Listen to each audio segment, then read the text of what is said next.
वैदिक काल के बारे में। तो वैदिक काल पार्ट 1। तो जैसा कि आप लोग जानते हैं, वेदास जो होता है यानी कि वैदिक युग जो होता है उसे ऋग्वैदिक काल के नाम से भी हम जानते हैं। और सिंधु घाटी जब समाप्त हो चुकी थी तो उसके बाद एक नई सभ्यता ने जन्म लिया था जिसे हम वैदिक युग कहते हैं यानी कि ऋग्वैदिक काल। इसमें क्या था, इसमें सारी चीज़ें हमको जो साक्ष्य मिले हैं उसको हम पढ़ सकते हैं और पुरातात्विक खोजें भी हमको प्राप्त हुई हैं जिसके आधार पर हम लोगों ने पता लगाया कि एक जो है ऐसी सभ्यता थी जो धार्मिक हुआ करती थी और उनका जो जीवन था एक ग्रामीण सभ्यता पर आधारित था।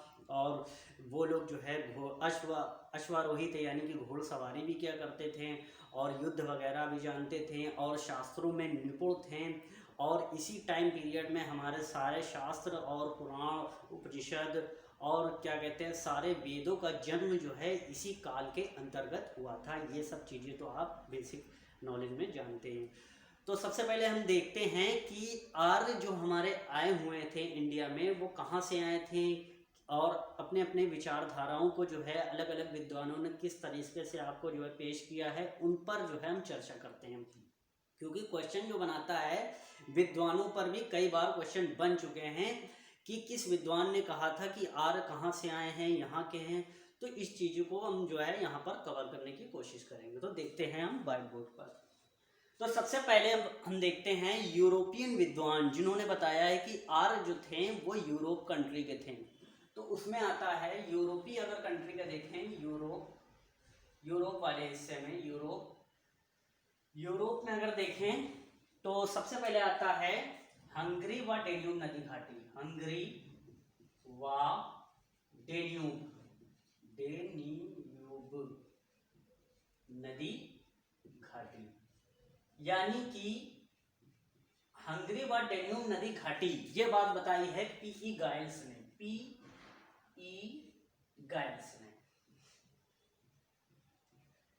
यानी कि पीई गाइल्स ने बताया है कि जो आर्य थे वो हंगरी और डेन्यूब नदी घाटी से आए थे। ये बात बताई है पीई गाइल्स ने। तो ये आपको याद रखनी है, हंगरी व डेन्यूब नदी घाटी पीई गाइल्स महोदय ने बताया। फिर नेक्स्ट हमारे आते हैं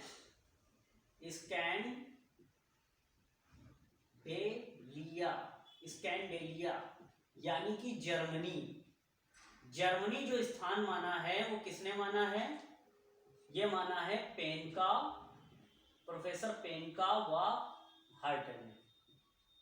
क्योंकि कूट मिलाने के लिए क्वेश्चन एक दो बार पूछा जा चुका है इसलिए हमको जो है इस टॉपिक से हम जो है इसकी शुरुआत करेंगे वैदिक काल की। तो स्कैंडेलिया और जर्मनी जो माना है पेनका और हर्ट ने माना है। और उसके बाद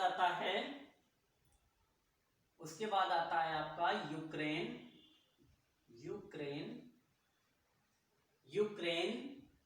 त्रिपोलजी मृगभांड जो मिले थे इसके आधार पर बताया गया कि ये यूक्रेन के थे।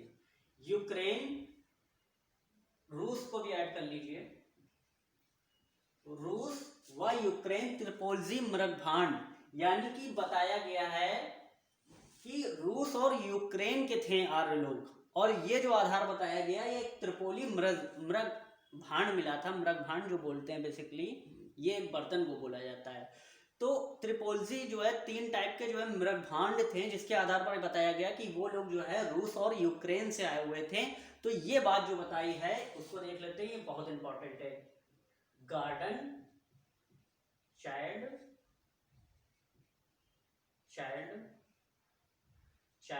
व नेहरिंग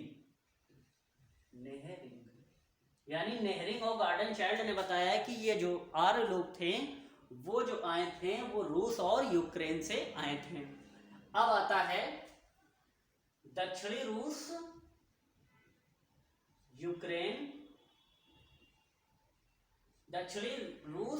यूक्रेन ये जो बात बताई है। और एक चीज और इसमें ऐड कर लीजिए, वो है कुरुगान संस्कृति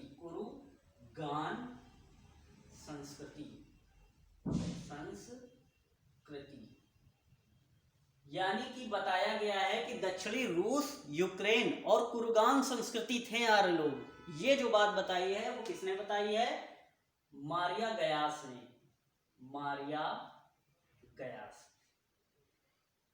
ग्यास में।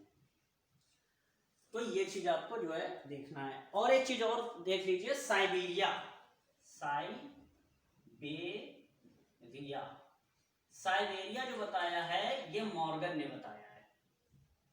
यानी मॉर्गन ने बताया है कि ये लोग जो आए थे, आर्य लोग, ये साइबेरिया से आए हुए थे। तो ये हो गया यूरोप का मामला, कि यूरोप के जो है जो मतलब विद्वान थे उन लोगों ने बताया कि यूरोप से जो है आर्यों का आगमन इंडिया में हुआ था। तो इन्होंने अपना अपना मत दे दिया।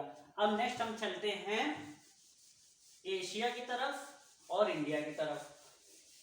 मतलब एशिया और इंडिया में क्या क्या मत थे इनके आने के, आर्यों के। क्योंकि ये जो कॉन्सेप्ट चलेगा ऋग्वैदिक काल या वैदिक युग या उत्तर वैदिक काल, इसमें हम टोटल आर्यों के बारे में चर्चा करेंगे, ऋषियों के बारे में। तो अब आता है भारतीय उपमहाद्वीप,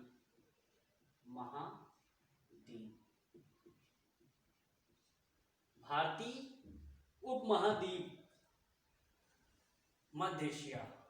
यानी कि एशियाई जो महाद्वीप था, उपमहाद्वीप, इसको एशिया कर लीजिए आप, क्योंकि एशिया में सब चीज आ जाएगी, भारतीय नहीं ना, एशिया, एशिया उपमहाद्वीप। तो एशिया उपमहाद्वीप में अगर हम देखें तो किन किन जगहों से जो है आर्यों के साक्ष्यों को विद्वानों ने अपने मत द्वारा प्रतिपादित किया है, उसको हम देखते हैं। तो इसमें आता है नाम स्वामी दयानंद सरस्वती, और तिब्बत बताया है किसने, तिब्बत। ये लोग तिब्बत से आए थे।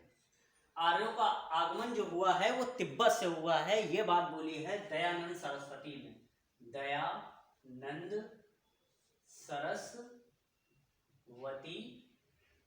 व पर्जिटियर ने, पर्जिटर ने। तो तिब्बत जो बताया है स्वामी दयानंद सरस्वती और पर्जिटर महोदय ने बताया है। और नेक्स्ट आता है हमारा मध्य एशिया, मध्य एशिया। अब मध्य एशिया में किसने बता दिया कि ये लोग, आर्य लोग मध्य एशिया से आए थे। ये बात जो बताई है मैक्स मूलर ने बताई है, मैक्स मूलर ने बताया कि ये लोग जो है मध्य एशिया से आए हुए थे। यानी आर्य जो थे वो मध्य एशिया से प्रस्थान करके इंडिया में आए थे, ये मैक्स मूलर ने बता दिया। अब नेक्स्ट हमारा आता है ब्रह्मर्षि देश। ब्रह्मर्षि देश किसने बताया? ब्रह्मर्षि देश जो बताया है वो गंगानाथ झा ने बताया है,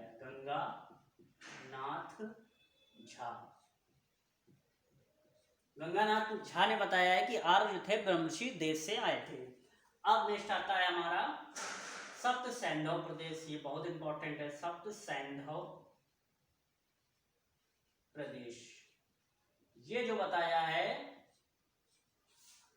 डॉक्टर अविनाश चंद्र दास ने,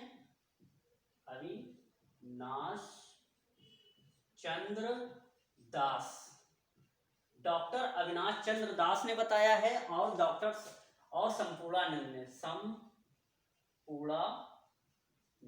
ने बताया है। तो ये चीज आपको ध्यान में रखनी है। अविनाश चंद्र दास और संपूर्णानंद ने बताया है कि ये लोग जो थे सप्त सैंधव प्रदेश से आए हुए थे। और नेक्स्ट आता है हमारा कश्मीर। अब किसी ने कश्मीर भी बताया कि कश्मीर से आगे लोग आए थे। तो कश्मीर को जो स्थान माना है वो D.L. कल्ला ने, D.L. कल्ला महोदय ने, यानी कि D.L. कल्ला ने बताया कि ये लोग जो है कश्मीर से आए थे। अब आता है बाल गंगाधर तिलक। इन्होंने जो बताया है उत्तरी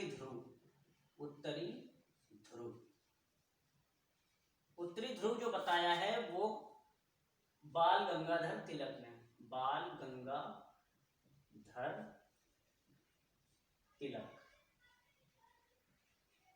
गंगाधर तिलक ने, उनकी एक किताब थी the Arctic home at the Vedas, बाल गंगाधर की किताब थी। उनके आधार पर उन्होंने बताया कि जो है ये जो आर्य थे वहां पर प्रस्थान करके यहाँ पर इंडिया पे आए, क्योंकि 6 महीने का दिन होता है ध्रुवीय प्रदेशों में 6 महीने की रात होती, तो उसके आधार पर इन्होंने बाल गंगाधर तिलक ने बताया।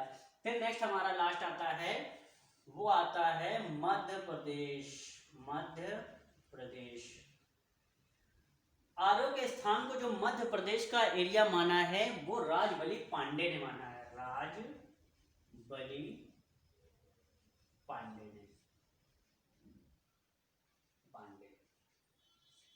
तो राजबली पांडे ने जो माना है मध्य प्रदेश को जो है राजबली पांडे ने माना है।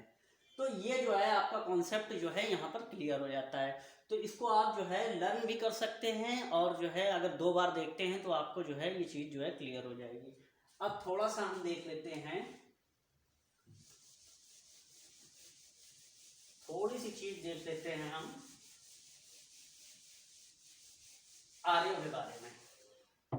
दोस्तों जैसा कि आप लोग जानते हैं आर्य जो थे वो अलग अलग राइटरों ने अपने अपने विचार प्रस्तुत किए कि आर्य मतलब जो है बाहर से विदेश से आए हुए थे। अब जो आर्यों का जो मसला है ऋग्वेद में ये क्या है, मतलब ऋग्वेद में इसका जो उल्लेख होता है वो 33 बार होता है, इसको आपको ध्यान में रखना। आर्यों का आर्य शब्द का जो उल्लेख हुआ है, आर्य शब्द का उल्लेख 33 बार हुआ है, 33 बार, 33 बार आर्य शब्द का उल्लेख हुआ है। और आर्य शब्द का मतलब होता है उच्चतम या श्रेष्ठ। आर्य शब्द का अर्थ उच्चतम या श्रेष्ठ होता है, या श्रेष्ठ, ये चीज आपको ध्यान में रखनी है। और एक चीज आपको बता दें, जो प्राचीनतम भाषा थी वो संस्कृत को सबसे प्राचीनतम भाषा मानी गई है। और संस्कृत जो एक भाषा है उसको जो है सबसे पहले अगर देखें तो सबसे पहले विलियम जोन्स एक ऐसे व्यक्ति थे, William Jones, William Jones, William Jones ने जो है एशियाटिक सोसाइटी में, एशियाटिक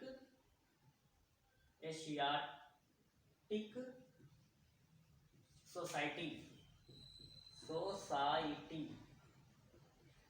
मतलब विलियम जोन्स ने 1784 में एशियाटिक सोसाइटी में भाषण दिया था। उसके दौरान इन्होंने बताया कि जो संस्कृत है वो भारोपीय भाषा यानी कि यूरोप और भारत की भाषा का मिश्रण है और ये दोनों के अंदर सिमिलरिटी पाई गई है, ये बात बताई थी विलियम जोन्स ने।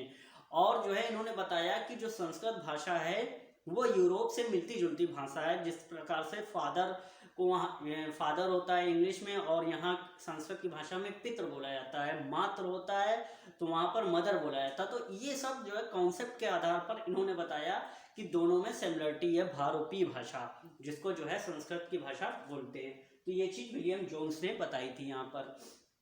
अब दोस्तों थोड़ा सा मैटर देख लेते हैं बोगज कोई के ऊपर, क्योंकि क्वेश्चन 2015 में बोगज कोई के ऊपर बना था। बोगज कोई अभिलेख,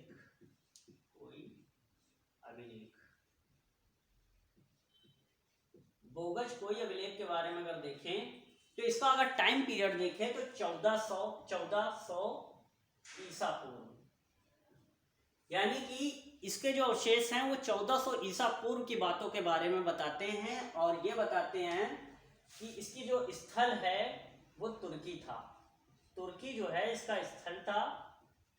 और इसकी खोज जो थी वो किसने की थी, खोज एक मिनट देख लेते हैं थोड़ा सा।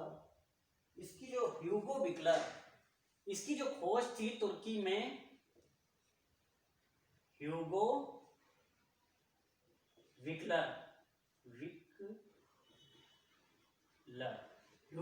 ने, यानी कि बोगज कोई की जो खोज हुई थी वो ह्यूगो विक्लर ने की थी तुर्की में। तुर्की से जो है इसके अवशेष खोजे गए थे बोगज कोई के 1400 ईसा पूर्व में ह्यूगो विक्लर ने इसकी खोज की थी। अब इसमें खासियत क्या थी, इसमें खासियत ये थी कि यहाँ पर जो राजधानी थी मिथिला एक राजधानी थी, मिथिला राजधानी थी और वहां का शासक था संघी मतजवा था, मतजवा यानी शासक था। ये मतजवा जो था वो शासक था मिथिला राज्य का। और दूसरी तरफ उसके अगेंस्ट जो था उसका नाम था वर्सेस संघी लल्ल्यूमा,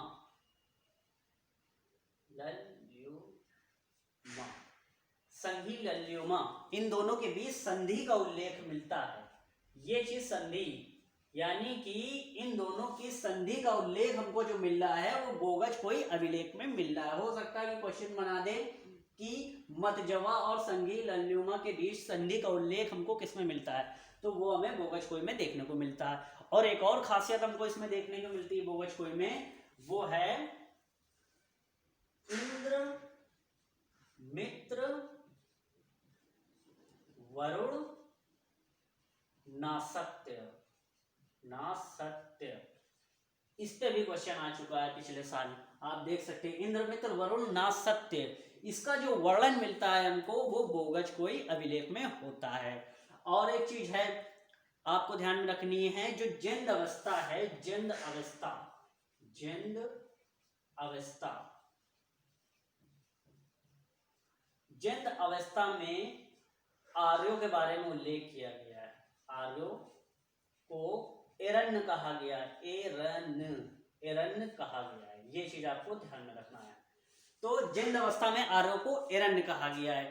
तो आई होप दोस्तों जो है अब ये वीडियो जो है थोड़ा लंबा हो जाएगा अगर इसको थोड़ा और ज़्यादा अगर लेके गए और आपको समझ में भी नहीं आएगा। तो यहाँ इस वीडियो को इतना ही रखते हैं और नेक्स्ट वीडियो में हम आगे की कई चीज़ों पर जो है चर्चा करेंगे। तो दोस्तों इस वीडियो को हम जो है यहीं पे एंड करने जा रहे हैं और आई होप दोस्तों आपको जो है मेरा ये वीडियो लेक्चर जो है पसंद आया होगा। और दोस्तों आप लोगों से जो है बहुत बहुत रिक्वेस्ट है कि आप हमारे चैनल को जो है लाइक भी करें, शेयर भी करें, नीचे जो है बेल आइकन उसको ज़रूर प्रेस करें क्योंकि नई नई नोटिफिकेशन आती रहती है, आपको जो है जानकारी मिलती रहेगी। और हाँ दोस्तों, इनरोलमेंट जो चल रहा है उस पर आप लोगों से बहुत बहुत गुजारिश है कि जो है इनरोलमेंट ज़रूर करें। और जो है आपको यहाँ से PDF भी मिलेगा, मॉक टेस्ट भी जो होंगे, तो ये सब चीज़ें आपको जो है बहुत ही कम प्राइस में जो है दी जा रही है। तो प्लीज़ दोस्तों आपसे जो है अनुरोध करता हूँ। और हाँ दोस्तों, जो भी मतलब वीडियो बनाने में कुछ कमी रह जाती है या फिर कुछ भी आपको जो है दिक्कत लगती है तो प्लीज़ नीचे जो कमेंट बॉक्स है उसमें ज़रूर बताएं, अपना फीडबैक ज़रूर दें दोस्तों। और जब आप फीडबैक देते हैं ना तो हमको जो है उससे उत्साह मिलता है और हमको समझ में आता है कि हाँ हमको आगे क्या काम करना है। और दोस्तों हमारा टारगेट भी यही है कि आपको बेस्ट से बेस्ट मटेरियल दे, क्योंकि हमारा जो वर्क चल रहा है वो स्मार्ट तरीके पे चल रहा है। और दोस्तों आपको भी इतिहास को जो है समझना है, कॉन्सेप्ट को, और इतिहास को रटना नहीं, इतिहास को रचना है। ये बात को आपको नोट कर लेना है। तो इन्हीं बातों के साथ दोस्तों मैं जो है यहाँ से विदाई लेता हूँ। मिलते हैं नेक्स्ट वीडियो के साथ। जब तक के लिए जय हिंद, जय Bharat, have a nice day.